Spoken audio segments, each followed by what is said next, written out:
আল্লাহ নবী গো খিদা লইয়া যখন আপনার নুরানি চেহারার দিকে তাকাই, আমাদের পেটের খিদার কথা আমরা ভুলে যাই। যেই নবীর চেহারার এত মর্যাদা, এক সাহাবী তো চিৎকার দিয়েছেন, কিয়ামত হয়ে গেছে, কিয়ামত হয়ে গেছে। আরেকজন জিজ্ঞাসা করেন, সাহাবী কি কিয়ামত হয়ে গেছে? বুঝলাম না, কিয়ামত হয়ে গেছে কি? বলে তাকায় দেখো না, আকাশের পূর্ণিমার চাঁদ জমিনে ভেঙে পড়ে গেছে। তখন বলে না রে, ভালো করে তাকাও, ও জামিল, এরা আকাশের পূর্ণিমার চাঁদ না, উনি হলেন আমিনার পূর্ণিমার চাঁদ মুহাম্মদুর রাসূলুল্লাহ সাল্লাল্লাহু আলাইহি সাল্লাম কাবা শরীফের সামনে দাঁড়ায় দাঁড়ায় কোরআন তেলাওয়াত করতেছেন। ওই সাহাবী একবার নবীজির চেহারার দিকে তাকায়, আর একবার আকাশের চাঁদের দিকে তাকায়। এমনি জিজ্ঞাসা করা হলো, ও সাহাবী একবার নবীজির চেহারার দিকে তাকাও, আর একবার আকাশের চাঁদের দিকে তাকাও কেন? ওই সাহাবী বলেন, আমি দেখতেছি আকাশের চাঁদ সুন্দর নাকি নবীজির চেহারা সুন্দর। কি বুঝলা, আকাশের চাঁদ সুন্দর নাকি রাহমাতুল লিল আলামিনের চেহারা সুন্দর? ওই সাহাবী বলেন, আল্লাহর কসম, আকাশের চাঁদ আমি বারবার দেখেছি, নবীজির চেহারাও বারবার দেখেছি। আমার কাছে মনে হয় আকাশের চাঁদের চাইতে নবীজির চেহারা 1000 গুণ বেশি সুন্দর। সেই নবীর চেহারার মধ্যে তায়েফের যুবকগুলো কাটা কাটা পাথরগুলো মারতেছে। যেখানেই পাথর মারে নবীজির চেহারা থেকে রক্ত বের হয়ে যায়, শরীর থেকে রক্ত বের হয়ে যায়। এমনি আল্লাহর নবী জমিনের মধ্যে বসে যান, যুবকগুলো জোর করে আবার নবীজির দাঁড় করায়। এইভাবে 3 বার নবীজি বসলেন, 3 বার জোর করে দাঁড় করায়া নবীজির গায়ের মধ্যে পাথর মারলো। নবীজির সাথে ছিলেন নবীজির পালক ছেলে, ওনার নাম হলো হযরত যায়েদ ইবনে হারেসা রাদিয়াল্লাহু তাআলা। আল্লাহর নবী ডাকলেন, যায়েদ রে, আমার শরীর থেকে রক্ত বের হচ্ছে, ও যায়েদ একটা কাপড়ের টুকরা এনে আমার শরীরের রক্তগুলো মুছতে দেখো। হযরত যায়েদ ইবনে হারেসা একটা কাপড়ের টুকরা এনে নবীজির শরীরের রক্তগুলো মুছতে লাগলেন। মুছতে মুছতে এক পর্যায়ে কাপড়টা ভিজে গেছে, আর রক্ত শোষণ করে না। চিন্তা করেন নবীর শরীর থেকে কেমন রক্ত বের হয়েছে। হযরত যায়েদ ইবনে হারেসা বলেন, ইয়া রাসূলুল্লাহ, ইয়া হাবিবাল্লাহ, আল্লাহর নবী গো, আমার কাপড়টা একেবারে ভিজে গেছে, আর রক্ত শোষণ করে না। এবার আল্লাহর নবী রাহমাতুল লিল আলামিন নিজ হাত দ্বারা চামড়ার মধ্যে এইভাবে রক্তগুলো মালিশ করতেছেন। যে রক্ত শরীর থেকে বের হয়ে যায়, মালিশ করলে তো ওই রক্ত ভিতরে প্রবেশ করে না। আল্লাহ নবী গো, তাহলে কেন আপনি মালিশ করেন? আল্লাহ নবী ডাকলেন, যায়েদ রে, আমিও জানি যেই রক্ত শরীর থেকে বের হয়ে যায়, মালিশ করলে ওই রক্ত ভিতরে প্রবেশ করে না রে। কিন্তু কেন মালিশ করি জানো শুনে যায়েদ? ওই তায়েফবাসীরা যদিও আমাকে চিনতে পারে নাই, ওই তায়েফের যুবকেরা যদিও আমি নবীজিকে চিনতে পারে নাই, কিন্তু আমার রক্ত যদি আল্লাহর জমিনের মধ্যে পড়ে যায় রে, আল্লাহর জমিন কিন্তু আমি নবীজির রক্ত চিনতে ভুল করবে না। হে যায়েদ, যদি তায়েফের জমিনে আমার রক্ত পড়ে যায়, তায়েফের জমিনের মধ্যে ভূমিকম্প শুরু হয়ে যাবে, কারণ নবীর রক্তের লোক ওজন বহন করার যোগ্যতা আল্লাহর জমিনে নাই। এই জন্য আমি রাসূল মালিশ করতেছি রক্ত যাতে জমিনে না পড়ে। এরপরও রাসূলের রক্তের একটা পিণ্ড চামড়ার জুতা বেবে সামনের জুতার কাছে আয়া লটকাই আছে, রক্তের পিণ্ডটা হুডাটা নোনাচড়া করতেছে। কয় বছর করে করবো? কি হবে, দুর্ঘটনা সময় লাগবো? আল্লাহ আমার বন্ধুর গায়ে আঘাত হচ্ছে, হামলা হচ্ছে, আমার বন্ধু রক্তাক্ত, কিন্তু আমি আল্লাহ কোনো কিছু বলি না, কারণ আমি আল্লাহ আমার বন্ধুর সাথে ওয়াদা করে ফেলেছি। মা কান আল্লাহু লিয়ুআযিবাকুম ওয়া আনতা ফীহিম। আল্লাহ বলছেন, নবী গো, আপনি যেখানে আছেন আমি আল্লাহ আপনি থাকা অবস্থায় আপনার উম্মতদেরকে আপনার অনুমতি ছাড়া একসাথে গজব দিব না, কারণ আমার নবী হলেন রাহমাতুল লিল আলামিন, রাহমাতুল লিল আলামিন। আর গজব এক জায়গায় জমা হয় না। এখন যদি গজব দেই রে আমার বন্ধুর কলঙ্ক হবে, এই জন্য আমি আল্লাহ গজব দেই না। কিন্তু জিবরাইল আমার বন্ধুর রক্ত মুবারক যদি তায়েফের জমিনের মধ্যে পড়ে যায় আমি আল্লাহর সহ্য হবে না। এই জন্য যাও তাড়াতাড়ি আমার বন্ধুর রক্তের পিণ্ড, রক্তের গুঁড়া জমিনে পড়ার আগে আগে তুমি কি আমার বন্ধুর পায়ের নিচে নূরের পাকা বিছায়া দাও। জিবরাইল বলেন রক্তের গুঁড়া জ্বলতেছে, আমি কোথায় আর রক্ত কোথায়, তায়েফের ময়দান কোথায়, এখন আমি কিভাবে যাব? আল্লাহর হুকুম পালন করার জন্য আমার একটা দুইটা পাকা না 600 নূরের পাকা টান দিলাম তায়েফের ময়দানে যাওয়ার জন্য। এত জোরে টান দিয়েছি পশমের গুড়ায় গুড়ায় গাম্বেল হয়ে গেছে। আমি গিয়ে তায়েফের ময়দানে তাকা দেখি রক্তের গুঁড়া এখনো ঝুলতেছে। ওরার আগে আগে আমি রাহমাতুল লিল আলামিনের নিচে আমার নূরের পাখা বিছিয়ে দিয়েছি। তাহলে কি বুঝলেন? জিবরাইলের শক্তি আসেনি, কমই না অনেক বেশি। আমরা 4-5 জন মিলে ভার মতো। সেই জিবরাইল বলেন ইয়া রাসূলুল্লাহ, ইয়া হাবিবাল্লাহ, আল্লাহর নবী গো, আমি জিবরাইল গেলাম ওই জান্নাতুল ফেরদৌসের ভিতরে দেখার জন্য। তখন নবীজি একটা মাঠ পাইলাম, যেই মাঠের নাম হলো মাসজিদ। আল্লাহর নবী ওই মাঠের এক কিনার থেকে নিয়ে আরেক কিনারে যাওয়ার জন্য আমার একটা দুইটা পাকা না 600 নূরের পাকা ছেড়ে দিলাম। একদিন 2 দিন না, 1 সপ্তাহ 2 সপ্তাহ না, 1 মাস 2 মাস না। আল্লাহর নবী গো 70 বছর পর্যন্ত ওই মাঠের মধ্যে আমার পাকা উঠাইলাম আর নামাইলাম, কিন্তু 70 বছরের ভিতরে ওই জান্নাতুল ফেরদৌসের মাটির কোনো কোল কিনারা পাইলাম না। ইয়াসিন ওয়াল কুরআনিল হাকীম ইন্নাকা লামিনাল মুরসালিন।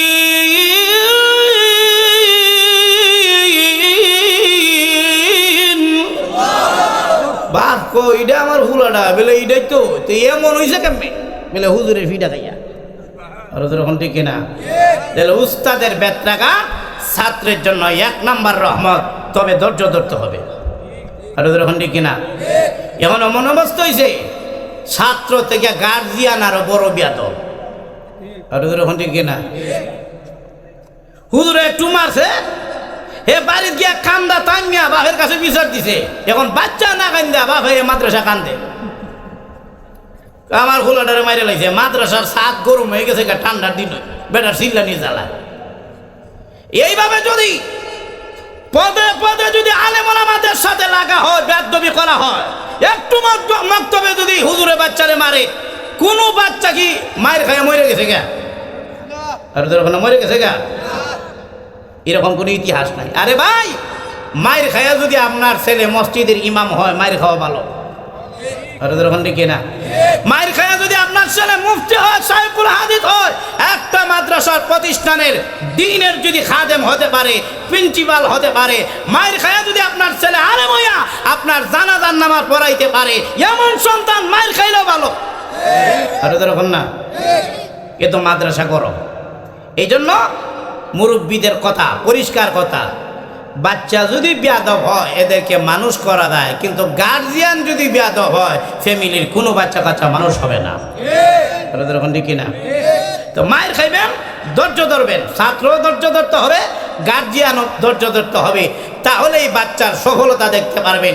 এত মায়ের খাইলাম, এখন কিছু হইলে তো সফল। আর যখন না কিছু হইলে সফল হয়েছি না, না হয়তো আমার কোনো যোগ্যতা নাই, কোনো যোগ্যতা নাই, কিন্তু মায়ের খাইয়া যে ধৈর্য ধরছি আর উস্তাদরা দুয়া দিছেন, এখন কিছু হইল সফল। আজকে আমরা এই জায়গার লাগিয়া এই মাদ্রাসায় যেহেতু পড়ালেখা করছি আর কোনো মাহফিল রাখছি না, কিন্তু আগামীকালকে গোয়েনঘাট মাহফিল হইল জহরের পরে, আর সুনামগঞ্জ হইল 10টার সময়। কোনো যোগ্যতা নাই ওয়াজ করার, কিন্তু ওই যে ধৈর্য ধারণ করছি এই জন্য আল্লাহ সফলতায় পৌঁছায় দিছে। তাহলে মায়ের খাইলেও সফল হয় কি হয় না? আর যখন হয় কি হয় না? আল্লাহ বলেন মুমিনরা যদি মায়ের খায় তাইলেও সফল। সফল কাকে বলে বুঝতে হবে।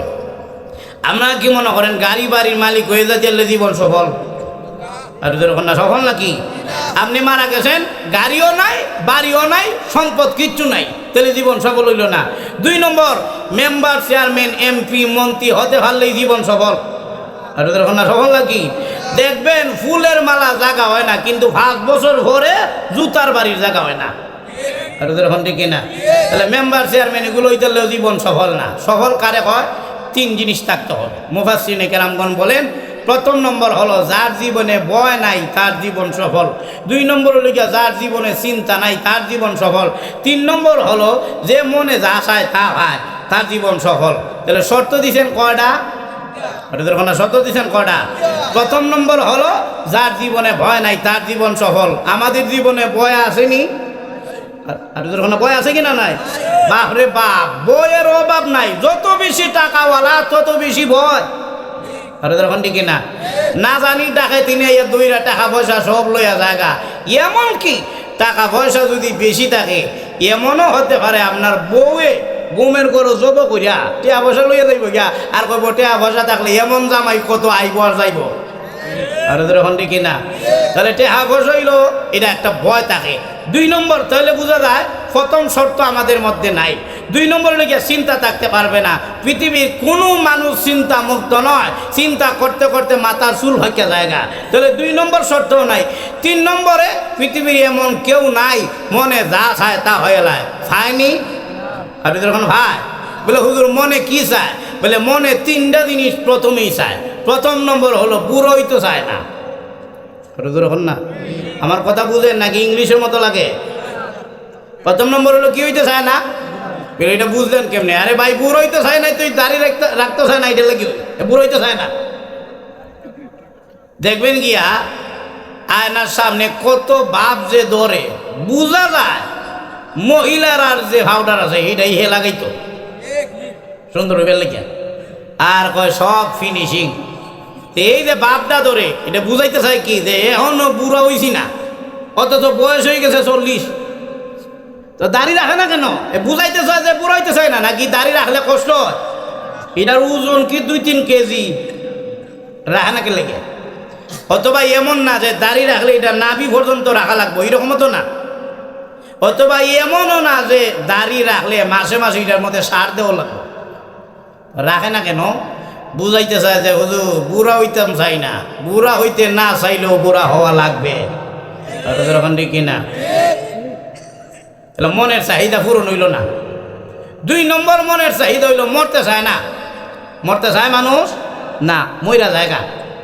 কাউকে যদি আজরাইলে বলে যে তোমারে কতদিন হায়াত আল্লাহর কাছ থেকে আইনে দিতাম, হে কইতো কিয়ামত পর্যন্ত দরকার।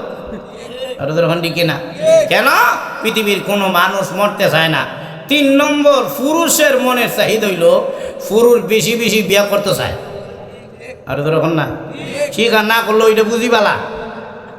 আর যখন না, একটু ঝামেলা হইলে বউরে কয় দেলাইতাম নেই। তাহলে বলেন তো দেখি 3টা মনের আশা কি পূরণ হয়েছে? আর যখন না পূরণ হয়েছে? আল্লাহ বলেন, ও মুমিন, তোমার দুনিয়াতে কোনো আশা পূরণ হবে না, মুমিনের সমস্ত আশা আমি আল্লাহ জান্নাতের ভিতরে পূরণ করবো। আর যখন সুবহানাল্লাহ। মা তাশতাহি আনফুসুকুম ওয়া লাকুম ফিহা মা তাদউন।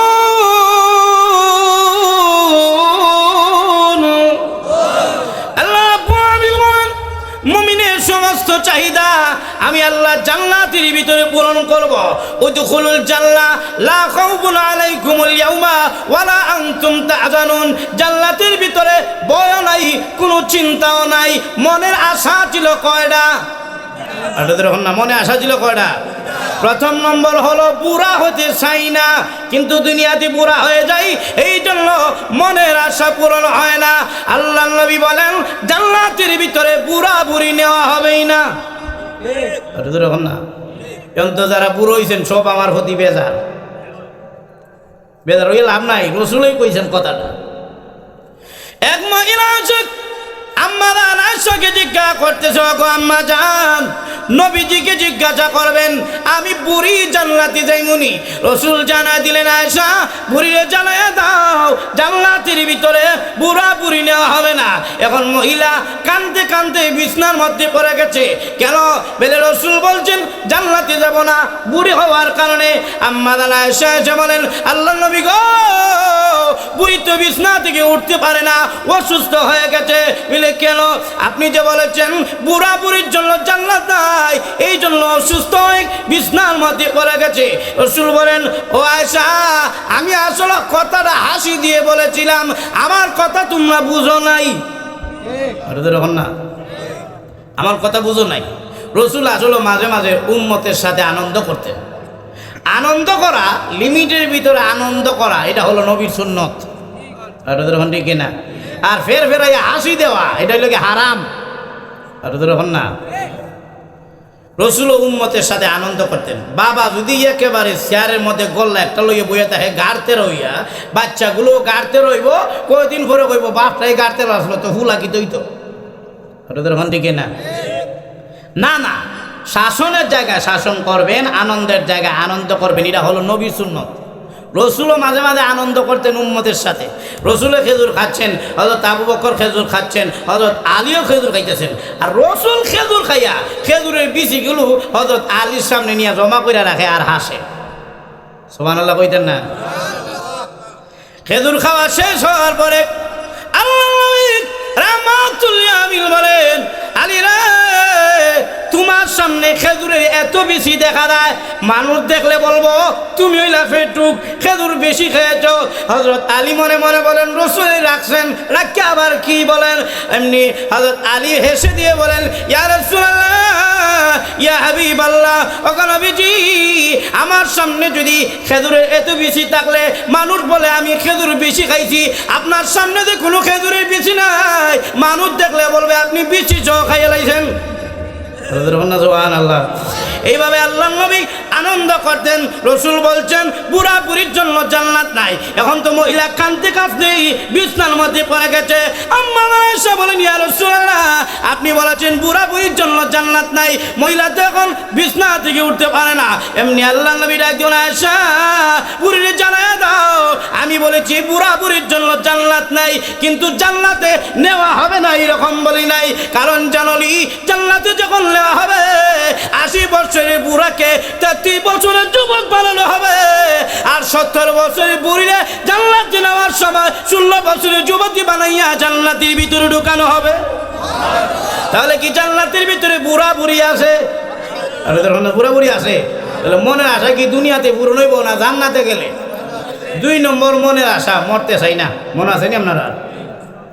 জান্নাতের ভিতরে মরণই নাই। সুবহানাল্লাহ কইতেন না? জান্নাতের ভিতরে কি নাই? আরে ভাই, দুনিয়ার যত আশা আকাঙ্ক্ষা আছে মরণের সময় সব শেষ। এখন না, জান্নাতেও যদি মরণ হয় তাহলে আশা আর কোন দিন পূরণ হইতো?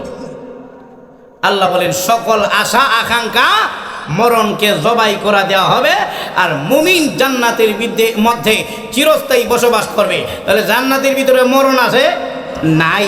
তাহলে 2 নম্বর আশা ছিল দুনিয়াতে কি মরতে চাই না, জান্নাতে মরণ নাই। আশা কি দুনিয়াতে পূরণ হইব না জান্নাতে গেলে? আর না কোন জায়গায় পূরণ হব? 3 নম্বর মনের আশা বেশি বেশি বিয়া করা, কিন্তু একটা করার পরে মাঝে মাঝে ঠান্ডার দিনে রোদ উঠা জায়গা। আর এখন না, আল্লাহ নবী রাহমাতুল্লিল আলামিন বলেন জান্নাতের ভিতরে তোমার এই আশা পূর্ণ হবে। কারণ নিম্নের জান্নাতি কি আল্লাহ রাব্বুল আলামিন সর্বপ্রথম আল্লাহ তাআলা একেবারে নিচের জান্নাতীদের সর্বপ্রথম 70 জন বউ দিবেন। সুবহানাল্লাহ। আল্লাহ জানায় দিবেন বান্দারা চিন্তা করিস না, আপাতত 70 জন দিলাম, পরে যদি লাগে আমি আল্লাহ রুচি ভাল্লে ভাল্লে বউ দিমু। রুচি ভাল্লে ভাল্লে কেমনে দিবেন? অনেকের রুচি থাকে বউ লইয়া ঘুরতো, না এরকম থাকে না, কিন্তু পরিবেশ ভালো না, যেখানে যাইবেন বউ লইয়া ঘুরবার লাগিয়া উল্টা নির্যাতন হওয়ার সম্ভাবনা আসে। কিন্তু মানুষের একটা আকাঙ্ক্ষা থাকে, আরে বউ বাচ্চা লইয়া যদি কিছু হালকে বাগানে গিয়ে ঘুরতে পারতাম তাহলে ভালোই তো। এটা থাকে না? আমরা যদি কথা বলি এরকম থাকে কি থাকে না? এখন জান্নাতের ভিতরে বাগান আছে, সেখানে যাইবেন আপনি। সেখানের মধ্যে আল্লাহ রাব্বুল আলামিন বউ আপনার জন্য রেখে দিয়েছেন। বলে কীভাবে? বলে মার্কেটে গেলেও বউ, বাগানে গেলেও বউ, আল্লাহ রাব্বুল আলামিন আপনার জন্য পুরস্কার রেখেছেন। তো মনে মনে ভাবলেন, যত খাবার খাইলাম এই বাংলাদেশের মধ্যে সব তো নকল, রকম না, সব নকল না। ওই শেখ আর ইন্ডিয়া ফুলাই এলায়, অথচ ওইটা এখন ভালো করে কাঁচা, রকম দেখে না। তো মনে মনে ভাবলেন জায়গা আপেলের বাগানো, গিয়ে একটু আপেল দেখি। আল্লাহ কোরআনে অনেক আয়াতের মধ্যে জান্নাতের ফলের এই বর্ণনা করছেন। তো আপনি চিন্তা করলেন একটা আপেলের বাগানে যাই, কারণ দুনিয়াতে আপেল খাওয়ার আশা ছিল, কিন্তু এটা দার মধ্যে দিলে এটা লাল হইয়া জায়গা আপেলের বাগানে একটু গিয়ে আপেল খাই। রসুল বলেন জান্নাতের বড়ই হবে বড় বড়, মটকার মতো বড়। বড়ই যদি মটকার মতো বড় হয়, আপেলটা কত বড় হইব? সুবহানাল্লাহ কইতেন না? আবার আপনারা নি কোন হুজুর তোলেনি, আবার আপেলের তোলে হইরা বর্ত হয়ে যাই বলে না, আপনিও তো কম হইতেন না, আপনি হইবেন 7 হাত লম্বা। সুবহানাল্লাহ, আপনি হইবেন 60 হাত লম্বা। তো আপেল কি আপনার কাছে? আপেল কিছুই না। তো চিন্তা করলেন যে আপেল খাওয়ার জন্য মনে মনে শুধু নিয়ত করবেন, এমনি আপেলটা আপনার চোখের সামনে আইসা পড়বে। আওয়ার পরে 2 ভাগ হয়ে যাবে। তাকায় দেখবেন সুন্দরী রমণী অলংকার লাগাইয়া জান্নাত দিয়ে ঘুরঘুরি গুমটা দিয়ে আপেলের ভিতরে বউ একটা বই রয়েছে। সুবহানাল্লাহ, খুশি না বেজার সবাই? এমনি মনে মনে ভাবেন কি দেখলাম, সুবহানাল্লাহ বলে উঠবে। এমনি আল্লাহর পক্ষ থেকে আওয়াজ আসবে, বান্দারে ঘাবড়ায় যায় না, চিন্তার কোনো কারণ নাই। দুনিয়া থাকতে তুমি বেগানা নারীর দিকে তাকাও নাই, বেগানা নারী তোমার চোখে পড়েছে, চোখটা নিচে নামায় দিয়েছ, আর বলেছ প্রভু গো দুনিয়ার নারী বেগানা নারী আমি দেখবো না। কেন দেখবো না? আল্লাহ এই নারী যদি দেখি কিয়ামতের কঠিন ময়দানে আপনার সামনে দাঁড়ায় কি জবাব দিব? নারী আমাকে অফার দিয়েছে, ওরা জুলুন দাআতু ইমরাতুন যাতু মানসুবিন ওয়া জামাল ফাকালা ইন্নী আখাফুল্লাহ। নারী আমারে অফার দিয়েছে, কিন্তু আমি নারীটাকে সাড়া দেই নাই। কেন দেই নাই? আল্লাহ আপনারে ডরাইছি, এই জন্য নারীটাকে সাড়া দেই নাই। ওয়ালিমান খাফা মাকামা রাব্বিহি জান্নাতান ওয়া আম্মা মান খাফা মাকামা রাব্বিহি ওয়া নাহান নাফসা আনিল হাওয়া। আল্লাহ তোমার ডরাইয়া নারীর দিকে আমি আর তাকাবো না। যদি তাকাই গো কিয়ামতের কঠিন ময়দানে এই চোখ দিয়ে শিক ঢুকানো হবে, সীসা ঢুকানো হবে। আল্লাহ এই জন্য তাকাবো না, বেগানা নারীর দিকে তাকাবো না, জান্নাতি হুর পরিয়ার আশায়। আল্লাহ বলেন ও বান্দা দুনিয়াতে বেগানা নারীর দিকে তাকাও নাই, তাই আমি মহান আল্লাহ জান্নাতের আপেলের ভিতরে তোমার বউ পুরস্কার দিলাম, বাড়িতে লইয়া যাও। সুবহানাল্লাহ। তাহলে মাসে মাসে বিয়ে করা এটা কি জান্নাতের ভিতরে পূরণ হবে নাকি দুনিয়াতে? আর কোন জায়গায় পূরণ হবে? তাহলে মনের সমস্ত চাহিদা দুনিয়াতে পূরণ হবে না, কোনো আশাই দুনিয়াতে পূরণ হবে না। মুমিনের সমস্ত আশা আকাঙ্ক্ষা পূরণ হবে জান্নাতে।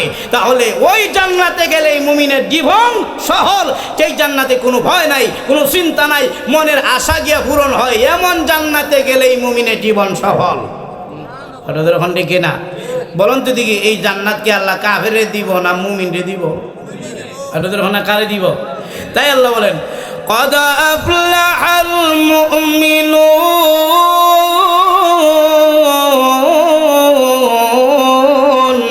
আল্লাহ রাব্বুল আমিন বলেন কদ নিশ্চয় আফলাহা সফল হয়ে গেছে, আল মুমিনুন মুমিনগণ সফল হয়ে গেছে। কারণ আল্লাহ রাব্বুল আলামিন এই জান্নাতের সফলতার জিন্দেগি আল্লাহ মুমিনদের জন্য রেখে দিয়েছেন। এই জন্য আল্লাহ বলেছেন মুমিনগণ সফল হয়ে গেছে। এবার আমি জানতে চাই সব মুমিন কি জান্নাতুল ফেরদাউস পাবে? আর যখন না সব মুমিন জান্নাতুল ফেরদাউস পাইব, আমাদের মধ্যে মুমিন আছে কিন্তু বেজাল্লা মুমিন বেশি। আর যখন ঠিক কিনা নামাজও আছে, রোজাও আছে, আবার সাথে সুদও আছে। আর যখন ঠিক কিনা এই মাথার মধ্যে টুপিও আছে, গায়ের মধ্যে পাঞ্জাবিও আছে, কিন্তু সাথে আবার বেঈমানিও আছে, ঘুষও আছে, সুদও আছে, বাটপারিও আছে। কিনা তাহলে সব মুমিন তো জান্নাতুল ফেরদাউসে যাবে না। আল্লাহ বলেন কোন মুমিনরা জান্নাতুল ফেরদাউসে যাব জানোনি? আল্লাহ প্রথম নম্বর গুণ বলেন আল্লাযীনা হুম ফি সলাতিহিম খাশিউন। যেই মুমিনরা কি খুশু সাথে নামাজ পড়ে ওই মুমিনেরা জান্নাতুল ফেরদাউসে যাবে। খুশু খুজুর সাথে নামাজ পড়ে মানে কি? যে নামাজ পড়ে না সে কি খুশু খুজুর সাথে নামাজ পড়তে পারবো? না, পারবো নাকি? আমাদের দেশে কিন্তু অনেক জাতের নামাজি আছে, একদল হলো জুম্মার নামাজি। আছে কিনা নাই? এক হুজুর তো এই ওয়াজ কইরা হয়ে গেছে বেড়ার মধ্যে। এক হুজুর কইছে, ও বেনামাজিরা সবাই তোমরা জাহান্নামে যাইবা। বেনামাজিরা লাঠি লইয়া হাজির।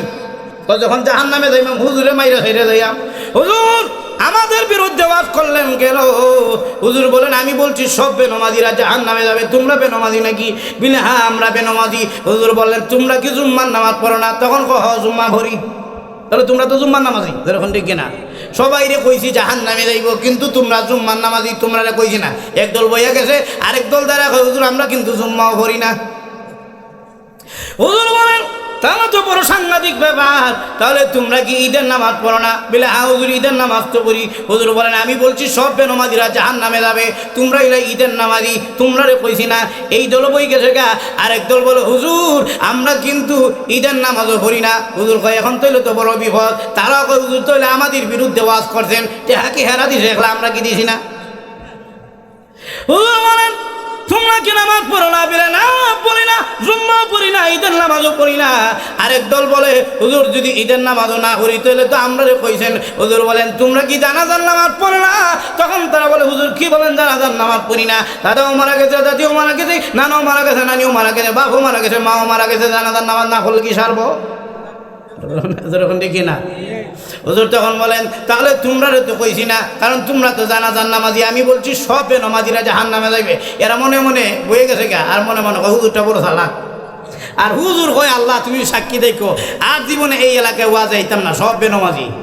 এরকম ঠিক না? এরকম আছে কিনা? নাই, বেনামাজির অভাব নাই। এক হুজুর গিয়া দাওয়াত খাইতে গিয়ে জিজ্ঞেসে, এই তোর বাড়িতে দাওয়াত খাইতে এলাম, তুই নামাজ হরস নি? হে ওইটা মাঝে মাঝে ভরি। মাঝে মাঝে কোনো নামাজ আছে? আরে যখন মাঝে মাঝে নামাজ আছে।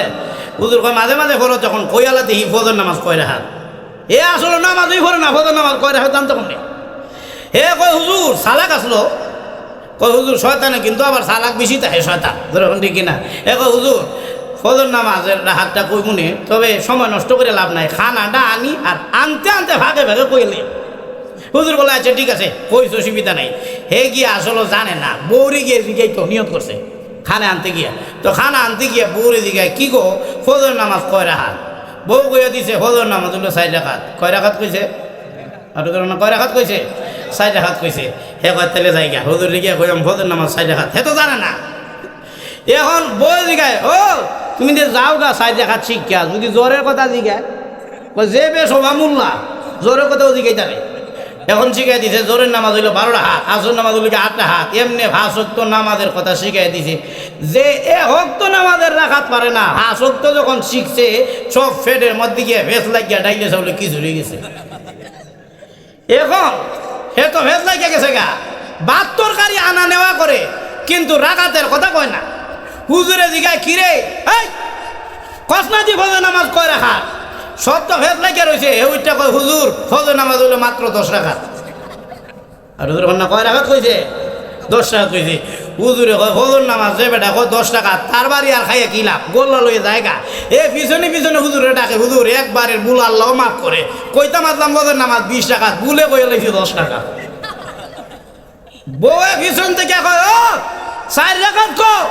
এ উঠে কয়, আর শয়তানিগিরি করিস না, যে হুজুর 20 টাকা তুই মানে না, তোর 4 রাকাত কেমনে মানতো? হাইসা দিছেন, এরকম বেনামাজি নাই।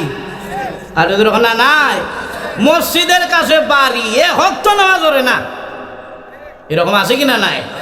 তো হে যদি গিয়া নামাজ পড়ে, খুশু খুজুর সাথে নামাজ পড়তে পারবে? আর না পারবে নাকি? বলে খুশু খুশু কি? আল্লাযীনা হুম ফি সালাতিহিম খাশিউন, যারা নাকি জান্নাতুল ফেরদাউসে যাবে তারা হলো খুশু খুজুর সাথে নামাজ পড়নেওয়ালা মানুষ। বলে খুশু খুজু কি? খাশিউনের ব্যাখ্যা হলো আয় খাইফুন, আল্লাহর ভয় নিয়ে নামাজ পড়া, ইদার নামে হইলো খুশু খুজু নিয়ে নামাজ পড়া। বলুন তো দেখি, যে নামাজ ওই পড়ে না, এ আল্লাহর ভয় নিয়ে নামাজ পড়া কি সম্ভব? আর এদের না সম্ভব নাকি? আমরা দেশে তো নামাজির অভাব নাই, কিন্তু এমনও নামাজি আছে আল্লাহু আকবার, মুখ বন্ধ চৌক বন্ধ, হে কি নামাজ না মেরাজ? এরকম আসেনি? আর এমনও নামাজি আছে আল্লাহু আকবার ছায়া ছায়া দেহে গরিব কয়টা বাজে। আপনাদের ওখানে এরকম আছে কিনা? নাই। অনেক নামাজি আছে আল্লাহু আকবার ক্ষেতের গরুটা নিয়ে আবার ছুটতে জায়গা, এরকম আসেনি নাকি? না মিশা কথা কইলাম? অনেক নামাজি আছে দেহে সুন্নতের টাইম নেই, এটা ছায়া ছায়া দেখতেছে নামাজ দেখে। আল্লাহু আকবার, আল্লাহ অসুবিধা দিয়েছেন আপনারা, সিং না লাইলে শেষ করে লইও তো, লক্ষ্য করে দেখেন তো এইরকম বেনমাজির এরকম নামাজিও আছে, এরকম ভালোভাবে নামাজ পড়ে না। এমন নামাজি কি জান্নাতুল ফেরদাউসে যাবে? কোন নামাজি জান্নাতুল ফেরদাউসে যাবে? যেই নামাজি আল্লাহর ভয় নিয়ে নামাজ পড়ে। আল্লাহর ভয় নিয়ে নামাজ কি? যখন আপনি নামাজি দাঁড়ায় গেছেন তখন কোথায় গেলেন? নামাজ পড়ার জন্য। নামাজ পড়ার জন্য মসজিদে যাবেন। মসজিদে যাওয়ার আগেই মন তৈরি করতে হবে। কিনা আমরা মসজিদে যাওয়ার আগে মন তৈরি হয় না, কি হয় পরে কইম। কিন্তু নবীজি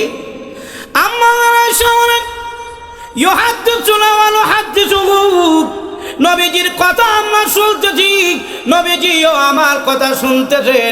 এমনি মসজিদের মিনার থেকে আল্লাহু আকবারের আওয়াজ আসলো, তাকা দেখি আল্লাহ নবীর চেহারাটা আল্লাহু আকবার আওয়াজ শোনার পরে চেহারা লাল হয়ে গেছে। আম্মা আয়েশা জিজ্ঞাসা করেন, আল্লাহ নবী গো আপনি কি আমাকে চিনেন? রসুল বলেন তুমি কে? বলে আমি তো আয়েশা। রসুল বলেন মান আয়েশা? আয়েশা আবার কে? আম্মা আয়েশা বলেন আমাকে রসুল চিনেন না? কি আশ্চর্য ব্যাপার! ওগো আল্লাহর নবী আমি তো আবু বকরের মেয়ে আয়েশা। আম্মা আয়েশাকে রসুল বলেন মান আবু বকর? আবু বকর আবার কে? এমনি আম্মা আয়েশা বলেন বুঝতে পারছি রসুল আমাকে চিনবেন না, কারণ মসজিদের মিনার থেকে আল্লাহু আকবারের আওয়াজ এসেছে, এই জন্য রসুলের চেহারা পরিবর্তন হয়ে গেছে। এমনি আম্মা আয়েশা রাস্তা ছেড়ে দিলেন, মসজিদ থেকে নামাজ পড়ে আসতেছেন। রসুল জিজ্ঞাসা করেন ইয়া রাসূলুল্লাহ ইয়া হাবিবাল্লাহ আপনি কি আমাকে চিনেন? রসুল বলেন কি আশ্চর্য প্রশ্ন করো আয়েশা, তোমাকে চিনে না কেন? জামাই আবার বউরে চিনে না, এটা কোনো আশ্চর্য প্রশ্ন করলা? ওগো নবীজি আপনি কি আমার বাবা আবু বকর সিদ্দিককে চিনেন? রসুল বলেন আয়েশা কি আশ্চর্য প্রশ্ন করলা, আবু বকরকে চিনব না মানে কি? এমনি আম্মা আয়েশা বলেন ইয়া রাসূলুল্লাহ ইয়া হাবিবাল্লাহ ওগো নবীজি মসজিদে যাওয়ার সময় আপনি আমাকে চিনলেন না, আমার বাবাকেও চিনলেন না, এখন যে আমাকে চিনেন আমার বাবারও চিনেন, কারণটা কি? আল্লাহ নবী ডাক দিয়ে আয়েশা মসজিদে যাওয়ার অর্থ হলো আল্লাহর কোর্টে গিয়ে দাঁড়াবো। আমি যখন মসজিদের মিনার থেকে আল্লাহু আকবারের আওয়াজ শুনি, আল্লাহু আকবারের অর্থ হলো আমার আল্লাহ হলেন সবচাইতে বড়। আল্লাহর বড়ত্বের আওয়াজ যখন আমি আজান থেকে শুনি, আল্লাহর ভয়ে আমার ভিতরে এমনভাবে কম্পন শুরু হয়, আল্লাহর ভয়ের কারণে মসজিদে যাওয়ার সময় আমার আপন স্ত্রী এবং সাহাবীকে চুনার যোগ্যতা আমার থাকে না। সুবহানাল্লাহ। তাহলে চিন্তা করে দেখেন রসুল নামাজে যাওয়ার সময় আল্লাহকে কত ভয় করেন, মসজিদে গিয়ে আল্লাহকে কত ভয় করেন। আর আমাদের দশা হইল মসজিদে গেলে আমাদের বেডাগিরি বাইরা জায়গা, বাড়ি খায় জুতার বাড়ি, মসজিদে গিয়া করে বেডাগিরি। এখন ঠিক কিনা?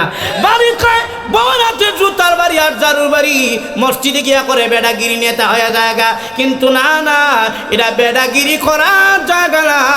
মসজিদে যারাই যাবে সবাই হলো আল্লাহর গোলাম, গোলারের মতো থাকতে হবে। খুশু খুশু নিয়ে যদি নামাজ পড়তে হয় নিজের গোলাম হিসাবে আল্লাহর সামনে গিয়ে প্রকাশ করতে হবে। আল্লাহ কান ধরে বললাম, দুনিয়ার কোনো অপরাধী যদি দুনিয়ার কোনো মানুষের সামনে যদি কান ধরে লায়, কান ধরলে কিন্তু মাফ হয়ে যায়। এরপরে যদি বেশি বড় অপরাধী হয় শাস্তির জন্য হাঙ্কাপ হাতের মধ্যে লাগায় লায়। আল্লাহ আমিও হাঙ্কাপ লাগায় নিলাম। আল্লাহ দুনিয়ার কোনো অপরাধী যদি আরো বেশি হয় তার নাকটা মাটির মধ্যে লাগায় দেয়। আল্লাহ আমার সবচাইতে সম্মানিত জিনিস আমার কপালটা আমি তোমার সামনে নত করে ফেললাম, আল্লাহ তুমি আমারে মাফ করে দাও। ওইভাবে যখন কোনো মানুষ আল্লাহকে ভয় করে আল্লাহ আমি নামাজে দাঁড়াইলাম, আল্লাহ উপরে আছেন আপনি, ডান দিকে আছে জান্নাত, বাম দিকে আছে জাহান্নাম, পিছনে আছে আজরাইল, সামনে আছে কাবা। এমন আল্লাহর ভয় নিয়ে যখন কোনো ব্যক্তি নামাজ পড়ে, আল্লাহ ডাকতে বলে ফেরেশতারা রে, আমার আর আমার বান্দার মধ্যখানে যত নূরের পর্দা আছে সব সরাইয়া দাও, আমি আল্লাহ ডাইরেক্ট কেমন নামাজের উপরে আমি মহান আল্লাহ আমার রহমত নাজিল করব। এটা হলো খুশুখুদুর সাথে নামাজ। কার বই নিয়ে নামাজ পড়া? আর 2 নম্বর ব্যাখ্যা হলো এই সাকিনুন, ধীরে স্থিরে নামাজ পড়া। আমরা অনেকে নামাজ আছে কিন্তু গাড়িও ফেল, আর এরকম নাই। মুরগে যেমনি খাবার খায়, মাঝখানে কোনো টপিক নাই, টুকটুক টুকটুক দেখায় খায়, নামাজিও কিছু এরকম আছে, নামাজ পড়ে ঠিক আছে কিন্তু রুকু সেজদার মাঝখানে কোনো টপিক নাই, ডাইরেক্ট মারে। আর এরকম কি না? এরকম আসেনি আপনার দেশে? অথবা নামাজ পড়তেছে ঠিক আছে কিন্তু মনোযোগ নাই, হুজুরের তেলাওয়াত কইরা নামাজ পড়তেছে, হে ঠিক ওই পিছনে দাঁড়াইছে, তেলাওয়াতও শুনতেছে। আলহামদুলিল্লাহি রাব্বিল আলামিন আর রহমানির রহিম মালিক ইয়াউমিদ্দিন ইয়্যাকা না'বুদু ওয়া ইয়্যাকা নাস্তাঈন।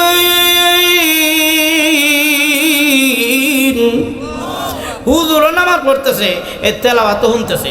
হুজুর বলছে আসসালামু আলাইকুম ওয়া রাহমাতুল্লাহ, হে কয় আমি আসলাম নীলাদ্রি জাফলং, ইহনো কেমনে এলাম? আর হুজুর কোন আছে কিনা নাই?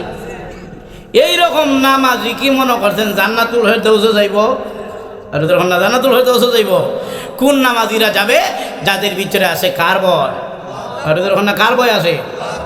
সাহাবায়ে কেরাম যখন নামাজের মধ্যে দাঁড়াতেন, পাখি মনে করতো কি রে নামাজে দাঁড়াইছে নাকি গাছ দাঁড়াইছে? সুবহানাল্লাহ কইতেন না?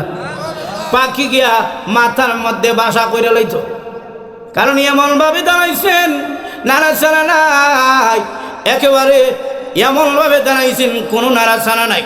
সূরা তেলাওয়াত করতেছেন, পাখি মনে করতেছে এটা মনে হয় গাছ দাঁড়াইছে, এই জন্য বাসা বাঁধার জন্য মাথার মধ্যে এসে বসে যেত, কারণ মনে করতেছে মনে হয় একটা গাছ দাঁড়ায় রইছে। চিন্তা করেন কেমন ধীরে স্থিরে নামাজ পড়ে। সাহাবায়ে কেরাম এমন ভাবে নামাজ পড়তেন, কারণ সাহাবায়ে কেরাম নবীজির কাছ থেকে নামাজ শিখেছেন। নবীজি এমন ভাবে নামাজ পড়তেন, ঘন্টার পর ঘন্টা নবীজি নামাজের মধ্যে দাঁড়ায় যেতেন। এক সাহাবী গিয়ে নবীজির পিছনে দাঁড়াইলেন নামাজ পড়ার জন্য। সাহাবী মনে মনে ভাবলেন নবীজির পিছনে দাঁড়াই আর নবীজির কোরআন তেলাওয়াত শুনি, কিন্তু নবীজির পিছনে দাঁড়াইলাম, নবীজি তাকায় দেখি সূরা বাকারা শেষ দিয়ে দিয়েছেন। ইয়া আল্লাহ সুবহানাল্লাহ কইতেন না? আপনি কি সূরা বাকারা কি মনে করছেন সূরা কাউসারের সমান? একের 2-3 ভাড়া তোর ওখান থেকে না। সাহাবী মনে মনে ভাবলেন, আমি ভাবলাম মনে হয় রাহমাতুল লিল আলামিন সূরা বাকারা শেষ করে নামাজ শেষ করে দিবেন, কিন্তু না না, পরে তাকায় দেখি নবীজি পরে সূরা শুরু করলেন। এক সাহাবী বলেন 1 পারা 2 পারা না, রাহমাতুল লিল আলামিন প্রায় 4 পারা 5 পারার মতো একই রাকাতের মধ্যে তেলাওয়াত করে দিতেন। আমি নবীজির পিছনে নামাজ পড়া সাইরা চলে গেছি গা, আমি আর পারতাম না, এত লম্বা নামাজ পড়তাম। সাহাবায়ে কেরাম নবীজির নামাজ দেখেছেন, এই জন্য আমাদের মধ্যে দাঁড়া গেছে, তীর ঢুকে গেছে, কিন্তু সাহাবী নড়ে না, তীর আটতেছে, সাহাবীর নাড়াচাড়া নাই, বুকের মধ্যে পিঠের মধ্যে তীর ঢুকে গেল এবং তীর ঢুকে একদিক থেকে আরেক দিকে বের হয়ে গেছে, কিন্তু সাহাবী নামাজ ছাড়ে নাই। এখন নামাজ শেষ হওয়ার পরে আরেকজন সাহাবী শুয়েছিলেন, জিকে ঘুমায়াছিলেন, তারে ডাক দিলেন। উনি তখন বলেন তোমার শরীরের মধ্যে তীর পড়েছে, তুমি নামাজ লম্বা করলা, আমারে কি ডাক দিতে পারলা না? ওই সময় তখন লেখে ডেকে বলেন না রে, তীর ঢুকেছে কিন্তু কষ্ট হচ্ছে, যেমন বেতার মধ্যে যখন মনোযোগ লাগাইয়া আল্লাহর কোরআন তেলাওয়াত নামাজের মধ্যে করি, এত মজা লাগে আর কোনোদিন এত মজা লাগে না। এইটাকে বলা হয় সাকিনুন, ধীরে স্থিরে নামাজ পড়া। এই জন্য যারা নাকি জান্নাতুল ফেরদাউসে যাবে তাদের